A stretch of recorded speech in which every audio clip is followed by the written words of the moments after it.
우리 다시 한번 마음을 다짐하겠습니다. 주여 말씀하옵소서. 말씀대로 지켜하는 우리 모두가 되기를 바랍니다. 우리가 사는 세상은 죄로 인해서 타락했습니다. 이것은 부정할 수 없는 사실입니다. 타락한 세상은 세월이 흐를수록 모든 것이 낡아집니다. 세월이 흐르는데 모든 것이 새로워지는 것은 우리 주위에 없습니다. 다 낡아집니다.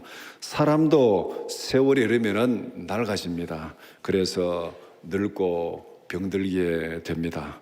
나무도 풀도 세월이 흐르면 낡아집니다. 결국은 말라 죽게 되는 것이죠. 그래서 봄이 되면 새싹이 도르고, 근데 새싹 풀 한 포기를 보면은 그 풀도 조금 있다가 또 죽게 되는 것이죠. 다 이 세상의 모든 만물이 세월이 지나면은 다 낡아지게 됩니다. 해 아래에서 세월의 무게를 견디는 것은 아무것도 없습니다. 잠시 생기가 넘치는 것처럼 보이다가도 금방 낡아지는 것이 해 아래에 있는 모든 사물이 살아가는 또 존재하는 양식입니다. 어린아이도 보면은 처음에는 좀 생기발랄하고 잘 자라고 젊음이 넘치고, 그러다가 한 30년 지나면은 이제 시들시들 늙어가잖아요. 그렇죠? 예. 이 젊은 청년들도 20대는 막 발랄하고 생기발랄한데 한 30대 중반 되면은 벌써 아직 결혼도 안 했는데 벌써 이렇게 시들시들해져 가는 것 같아요. 남의 집 얘기 아니고 우리 집 얘기입니다. 예.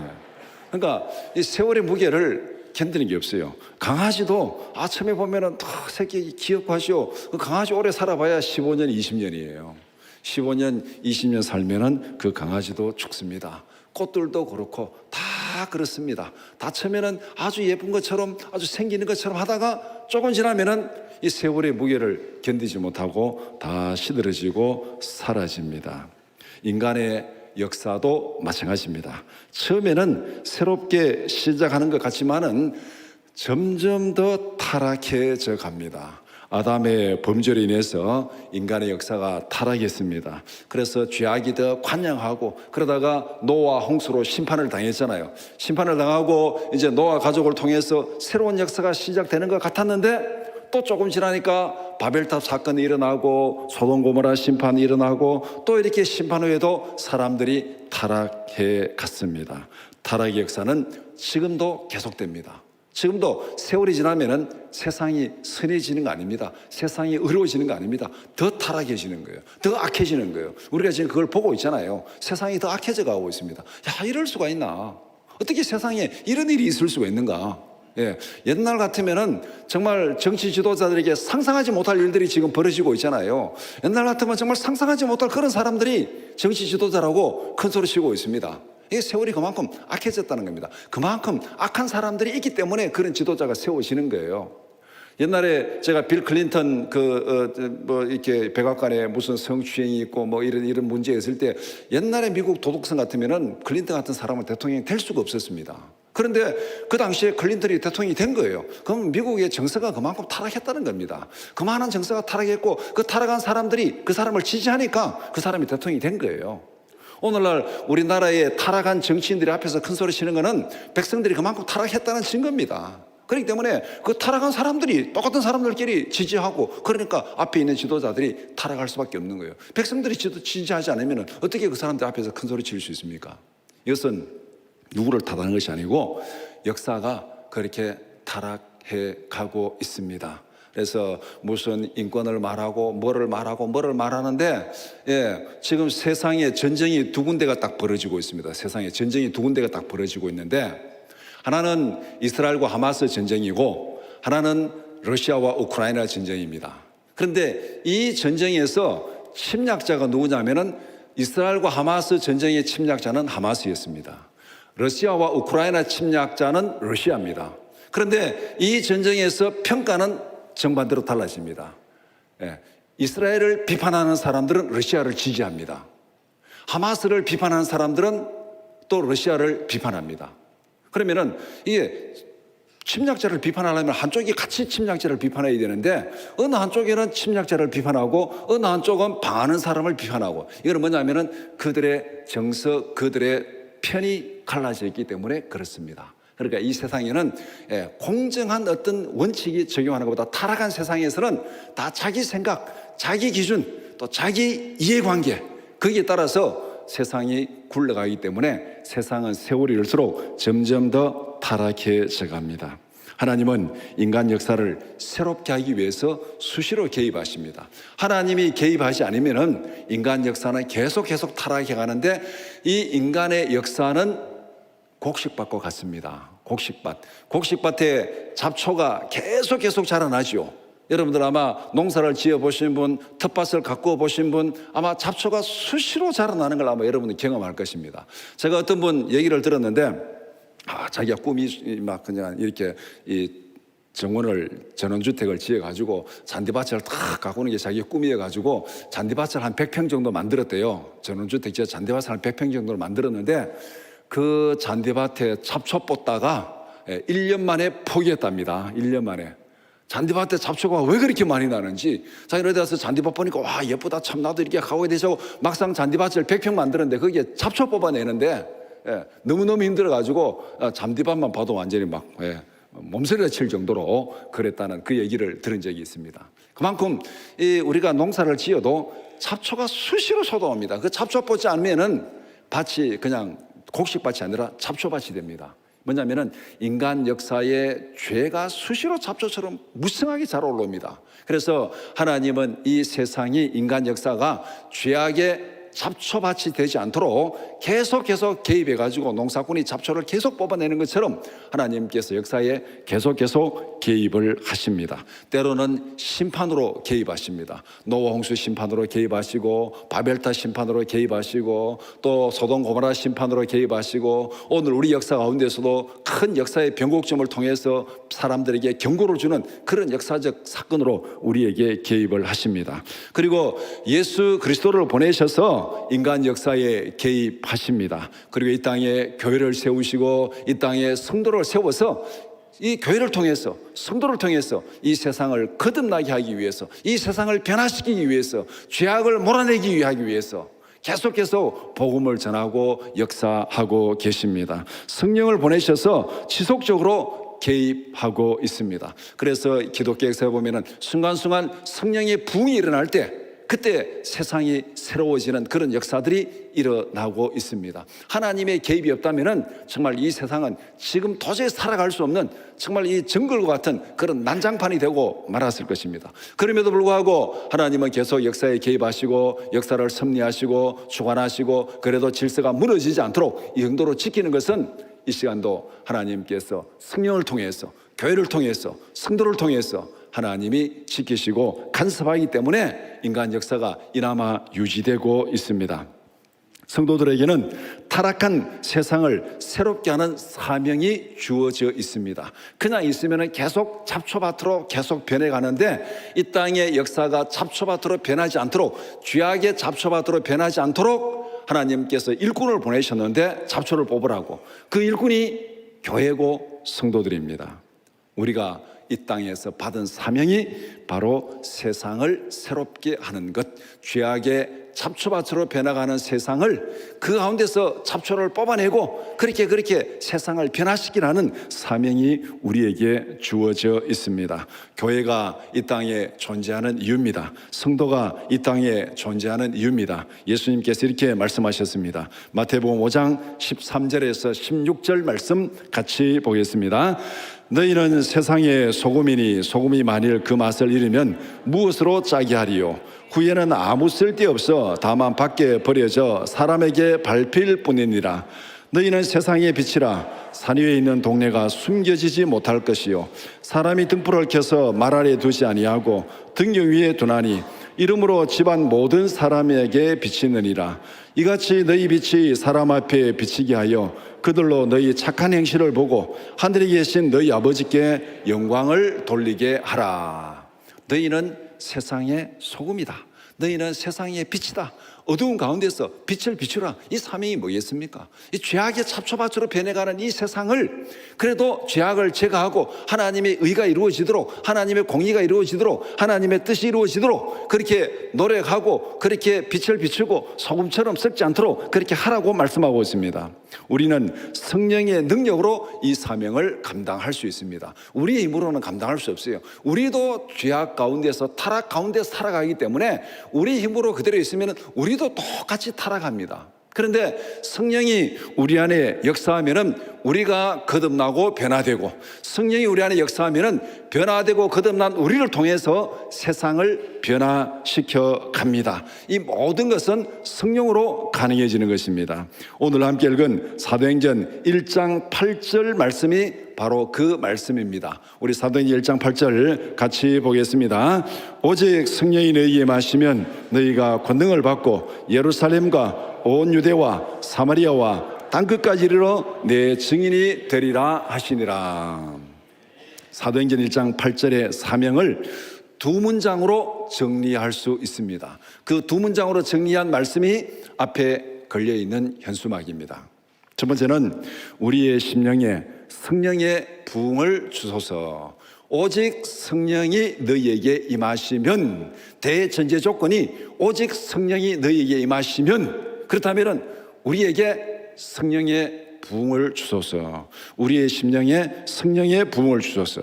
두 번째는 이 땅에 하나님의 성교가 실현되게 하소서. 내 증인이 되리라. 성령이 임하시면 너희가 권능을 받고 예루살렘과 온 유대와 사마리아와 땅끝까지 이르러 내 증인이 되리라 하시니라. 그러니까 사도행전 1장 8절이 사도행전 전체 내용을 요약한 것인데, 둘로 딱 정리하면은 우리의 심령에 성령의 부흥을 주소서. 그 성령의 능력으로 이 땅에 하나님의 성교가 실현되는 그 일에 쓰임받는 하나님의 도구가 되게 하소서. 이렇게 두 기도로, 두 문장으로 정리할 수 있습니다. 첫 번째, 우리의 심령에 성령의 부흥을 주소서. 우리의 심령이 5, 4, 3, 2, 1 할렐루야.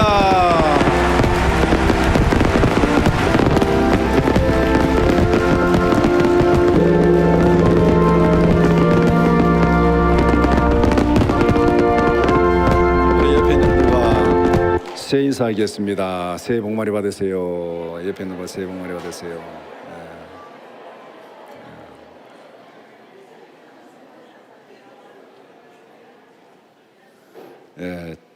작년에 시작한 설교를 새해 다시 시작하겠습니다. 첫 번째, 우리의 심령에 성령의 부흥을 주소서. 우리의 심령이 성령으로 새롭게 되어야 될 이유가 무엇입니까? 우리는 기본적으로 우리도 타락한 질서 속에 살아갑니다.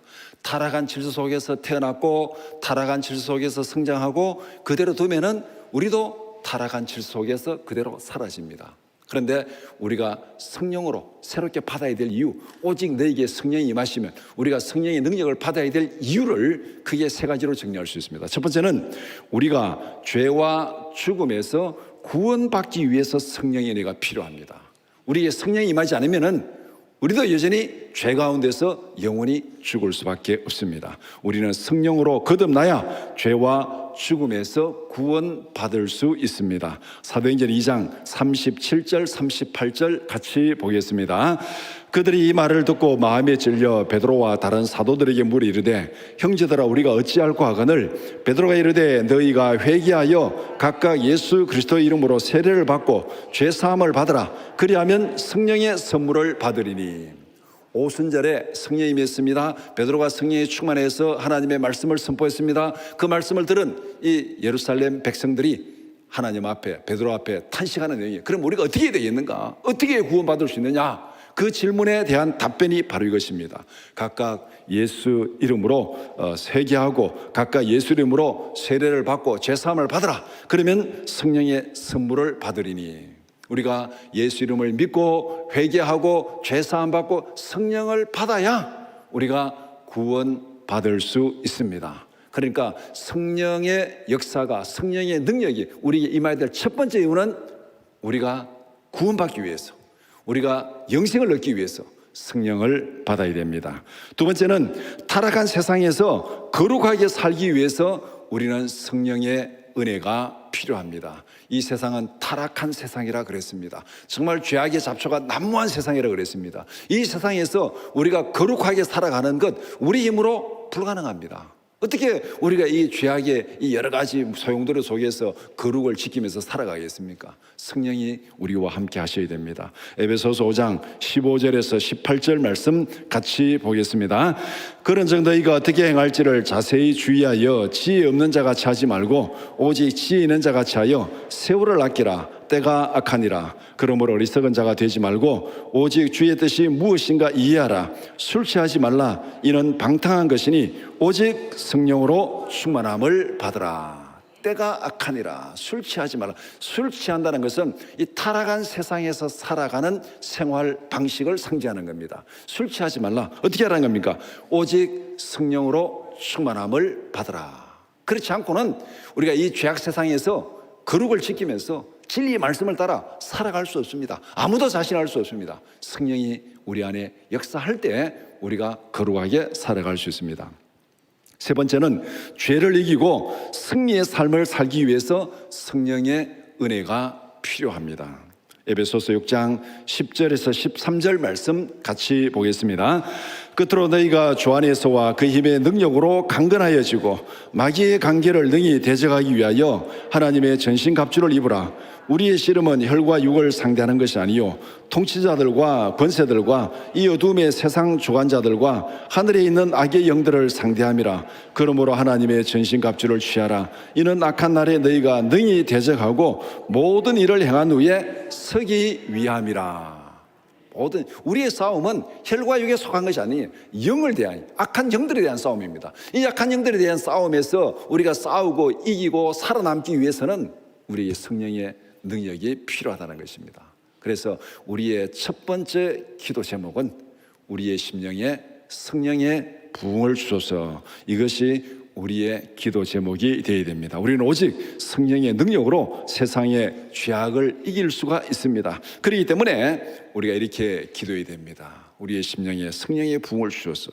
왜 성령의 부흥이 필요합니까? 세 가지를 말씀드렸습니다. 첫 번째는 우리가 구원받기 위해서 성령의 은혜가 필요합니다. 두 번째는 우리가 거룩하게 살기 위해서 성령의 은혜가 필요합니다. 세 번째는 죄의 권세를 이기고 승리하기 위해서 성령의 능력을 받아야 됩니다. 그래서 오직 성령으로 우리의 구원도, 우리의 거룩도, 우리의 승리하는 삶도 오직 성령으로 되는 거예요. 내 힘으로 되는 거 아니면 오직 성령으로 되는 것입니다. 우리의 몸과 마음이 성령으로 충만하게 되기를 축복합니다. 두 번째는 이 땅에 하나님의 선교가 실현되게 하소서. 사도행전 1장 8절은 사도행전 전체의 약도입니다. 사도행전 전체의 약도. 그러니까 1장 8절 전체를 확장하면 사도행전 전체예요. 그러니까 이거는 다른 말로 말하면은 이 도토리 나무 지금 요 앞에 가면은 정동고등학교 뒤에 들어가면은 이 상수리 나무가 굉장히 큽니다. 도토리 나무 굉장히 우거져 있습니다. 여러분들 안 가보셨죠? 지금 밖에서 보면은 별거 아닌 것 같은데 여름에 거기 들어가 보면은 나무가 너무나 우거져 가지고요. 하늘이 안 보이고 햇빛이 안 보이고 컴컴할 정도로 혼자 가면은 무서움을 느낄 정도로 나무가 많이 우거져 있어요. 그렇게 큰 도토리 나무도 처음에는 뭐가 하나 심겨졌습니까? 요만한 도토리 하나 심으니까 그 도토리가 자라가지고 그렇게 큰 나무가 되는 거예요. 그러면은 이 사도행전 전체를 큰 도토리 나무로 생각하면은 사도행전 1장 8절은 도토리 알 하나입니다. 이 알 하나가 그렇게 커가지고 확장되니까 사도행전이 되는 겁니다. 사도행전의 역사는 오순절에 임한 성령으로 시작되었습니다. 성령의 능력으로 사도들이 구원의 복음을 증거하는 역사가 사도행전의 역사입니다. 사도행전 전체는 1장 8절의 실현 과정입니다. 어떻게 1장 8절에서 말한 이 예루살렘과 온 유대와 사마리아와 땅끝까지 이르러 내 증인이 되리라. 성령이 임하면은 그러면 오순절에 성령이 임했습니다. 그러면 어떻게 예루살렘과 온 유대와 사마리아와 땅끝까지 이르러 증인이 되는지 그 역사를 우리에게 소상하게 기록하고 설명한 것이 사도행전의 역사입니다. 성령이 인도하시는 하나님의 선교는 사도행전에서 계속 지속되었고, 우리가 주일 오후 예배 때 사도행전을 계속 읽고 묵상했는데 그 나오는 주 원칙이 뭡니까? 선교는 하나님 인도하시는 거다. 하나님이 시작하고 하나님이 계획하시고 하나님이 인도하시고 거기에 하나님 앞에 부름을 받은 자들이 도구로 쓰임 받는 것, 그것이 사도행전에서 일어나는 하나님의 선교입니다. 이 하나님의 선교가 사도행전에서 계속 진행되었고, 그 사도행전의 역사는 지금 우리 가운데서도 계속 진행 중입니다. 사도행전 28장에는 결론이 없습니다. 그냥 바울이 로마에서 열심히 복음을 전했더라 하고 끝이에요. 사도행전 결론이 없습니다. 그 사도행전의 성령 역사는 지금도 오늘 우리 가운데서 계속 진행되고 있습니다. 하나님의 선교, 우리가 하나님이 계획하시고 하나님이 인도하시고 하나님이 역사하시는 그 구원 계획에 우리는 하나님의 도구로, 하나님의 청지기로 쓰임받는 거예요. 하나님이 연출자고 우리는 거기에 연기하는 연기자로, 청지기로 그렇게 살아가는 것이 이 땅에서 살아가는 우리의 삶입니다. 그래서 하나님의 선교는 사도행전에서도 그렇게 실현되었고, 또 오늘 우리 가운데서도 현재 실현되고 있습니다. 이런 사도행전은 거슬러 올라가면은 하나님의, 예수님의 지상 명령을 실천하는 것입니다. 사도행전 1장 8절이 사도행전 전체에 실현되었고, 그것이 오늘 우리 가운데 실현되고 있습니다. 이것을 1장 8절이 거슬러 올라가면은 예수님의 지상 명령을 실천하는 것입니다. 마태복음 28장 18절에서 20절 말씀 같이 보겠습니다. 예수께서 나와 말씀하여 이르시되 하늘과 땅의 모든 권세를 내게 주셨으니 그러므로 너희는 가서 모든 민족을 제자로 삼아 아버지와 아들과 성령의 이름으로 세례를 베풀고 내가 너희에게 분부한 모든 것을 가르쳐 지키게 하라. 볼지어다 내가 세상 끝날까지 너희와 항상 함께 있으리라 하시니라. 사도행전 1장 8절이 거슬러 올라가면 이 말씀하고 똑같은 거예요. 예수님께서 내가 너희와 함께 하니까 모든 민족에게 내가 분부한 것을 가르쳐서 지키게 하라, 그렇게 말씀하는 그 말씀이 사도행전 1장 8장으로 이루어진 거죠. 그러니까 사도행전 1장 8장이 거슬러 올라가면은 예수님의 지상 명령, 마태복음 28장 18절에서 20절이 되는 것이고, 이 말씀을 하나 더 거슬러 올라가면은 예수님께서 우리에게 가르친 기도를 실현하는 것입니다. 그러니까 사도행전 1장 8절이 거슬러 올라가면은 예수님의 지상 명령이 되는 것이고, 그 지상 명령이 한 단계 더 거슬러 올라가면은 예수님께서 우리에게 가르치신 우리가 잘 알고 있는 주기도문, 그 기도가 우리에게 실현되는 것입니다. 마태복음 6장 9절에서 10절 말씀 같이 보겠습니다. 그러므로 너희는 이렇게 기도하라. 하늘에 계신 우리 아버지여, 이름이 거룩히 여김을 받으시오며 나라가 임하옵시며 뜻이 하늘에서 이루어진 것 같이 땅에서도 이루어지이다. 하나님의 뜻이 이루어지는 것, 사도행전의 역사는 하나님의 뜻이 이루어지는 것. 그러니까 이 땅에 하나님의 선교가 실현되게 하소서. 이 말씀은 사도행전 1장 8절이 실현되는 것이고, 이 말씀은 예수님께서 승천하시면서 우리에게 명령한 지상 명령을 실천하는 것이고, 이 말씀은 예수님께서 제자들에게 주님 가르친 기도를 가르치면서 기도한 그 내용이 실현되는 것입니다. 그러니까 이 땅에 하나님의 선교가 실현되게 하소서. 결국은 우리가 늘 기도하는 주님의 기도가 바로 이 문장 속에 다 포함되어 있습니다. 따라서 우리는 이렇게 기도해야 됩니다. 예수님이 가르치신 대로 우리가 기도해야 되는 것이죠. 이 땅에서 하나님의 이름이 거룩하게 하옵소서. 이 땅에 하나님의 나라가 임하게 하옵소서. 이 땅에 하나님의 뜻이 이루어지게 하옵소서. 우리는 날마다 주기도문 할 때마다 이 기도를 합니다. 이 땅에 하나님의 이름이 거룩하게 하시고 하나님의 나라가 임하게 하시고 하나님의 뜻이 이루어지게 하옵소서. 이 기도가 구체적으로 실현되는 과정이 사도행전 전체 역사입니다. 우리는 사도행전의 역사가 지금도 우리 가운데서 실현되기를 기도하고 또 그렇게 되기를 힘써 노력해야 됩니다. 이 땅에 하나님의 선교가 실현되게 하소서. 이것은 우리의 기도와 사명을 한마디로 압축하는 것입니다. 우리의 심령에 성령의 부흥을 주옵소서. 이것은 하나님 앞에서 우리가 구원받고 하나님의 일꾼으로 준비되는 과정이고, 이 땅에 하나님의 선교가 실현되게 하소서. 이것은 우리가 하나님의 계획에, 하나님의 구원 계획에 우리가 일꾼으로, 동역자로 쓰임받는 그런 기도의 내용입니다. 이것은 주님의 지상 명령을 우리가 실천하는 것입니다. 이것은 주님이 가르치신 그 기도를 실천하는 것입니다. 기도는 단순히 우리가 하나님 앞에 구하고 게으르게 가만히 앉아 있는 게 아니에요. 우리가 하나님 앞에 기도하고 그 기도한 대로 이루어질 줄 믿고 실제로 행동하고 노력하고 실천하는 것, 그것이 우리의 진짜 기도입니다. 우리의 기도와 헌신을 통해서 이 땅에 하나님의 선교가 실현되기를 소원합니다. 새롭게 시작된 2024년 새해에 우리가 가슴에 품고 살아갈 비전과 기도는 이것입니다. 우리 같이 한번 따라하겠습니다. 우리의 심령에 성령의 부흥을 주소서. 이 땅에 하나님의 선교가 실현되게 하소서. 이런 비전과 기도를 통해서 하나님께 귀히 쓰임받는 우리 성일교회가 되기를 축복합니다. 하나님의 일에 귀히 쓰임받는 우리 모든 성도들이 되기를 축복합니다.